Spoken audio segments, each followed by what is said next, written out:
Gaza ഐക്യദാർഢ്യത്തിന്റെ ഭാഗമായി ഖത്തറിൽ നടന്ന വൈവിധ്യമാർന്ന പരിപാടികളിൽ ഒടുവിലെത്തിയതാണ് ഐക്യദാർഢ്യ ഫുട്ബോൾ. ഖത്തറിലെ പ്രമുഖ ടീമുകളെ അണിനിരത്തി നടത്തിയ മത്സരത്തിന്റെ വരുമാനം ഗസയ്ക്ക് നൽകാനാണ് സംഘാടകരായ അൽ അറബി സ്പോർട്സ് ക്ലബിന്റെ തീരുമാനം. في هذا الموسم 28 مباراة لصالح غزة إن شاء الله. كل جميع الدخل بيكون المالي والإعلام بيكون إن شاء الله في نهاية الموسم لصالح إعمار غزة.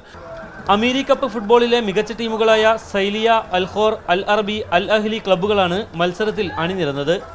ആദ്യ മത്സരത്തിൽ അൽ അഹ്ലി ക്ലബ്ബ് സൈലിയയെ 4-1 തോൽപ്പിച്ചു.